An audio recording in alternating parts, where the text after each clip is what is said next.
Doctor صاحب chief minister Punjab نے بہت سے پروجیکٹس کا اعلان کیا وہ ہے, اور کہتے ہیں نا وہ جس طرح تاریخ پہ تاریخ, اس طرح اعلان پہ اعلان, اعلان پہ اعلان.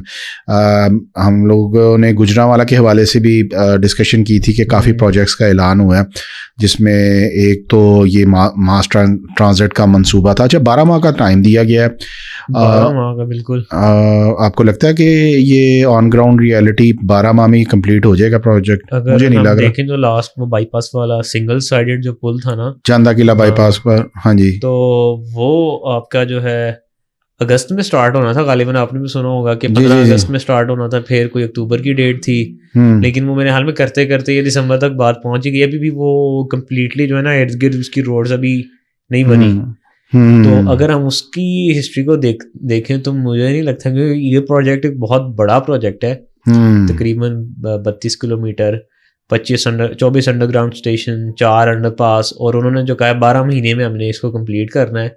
اور ہمیں ہفتے سے زیادہ ہو گئے جب وہ پروجیکٹ سٹارٹ ہوا, لیکن اس کے بعد سے ابھی تک کوئی مطلب کہ ایک ہوتا ہے نا کہ ہلچل یا کوئی کنسٹرکشن کا کام, وہ ہو سکتا ہے وہ 12 مہینے جو ہیں وہ کوئی 1-1.5 سال بعد سٹارٹ ہونے ہوں, یہ بھی ہو سکتا ہے. چلیں ہم تو ہوپ کرتے ہیں کہ اگر سٹارٹ ہو تو فوراً سے جلد. ہاں بہت اہم پروجیکٹ ہے. یہ ہماری جو جی ٹی روڈ ہے وہ سمجھ لیں کہ وہ شاہراہ ہے کہ وہ پورے شہر کو کنیکٹ کرتی ہے, اور اگر یہ بند رہے گی تو پھر کاروبار بہت شہر کٹ جاتا ہے, کٹ آف ہو جاتا ہے.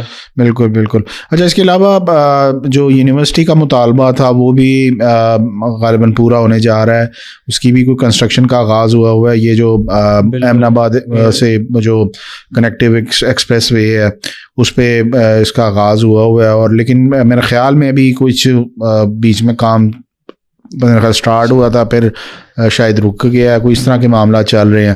اچھا اس کے علاوہ بھی گجرانوالہ کے اندر کافی پروجیکٹس جو ہیں ان کا اعلان کیا گیا ہے. اس کے علاوہ وزیر آباد میں بھی ایک اوور آل پنجاب کے اندر جو ہے پروجیکٹس کی واقعی چل رہے ہیں کافی زیادہ, ڈسٹرکٹس کے حوالے سے, ڈویژنس کے حوالے سے.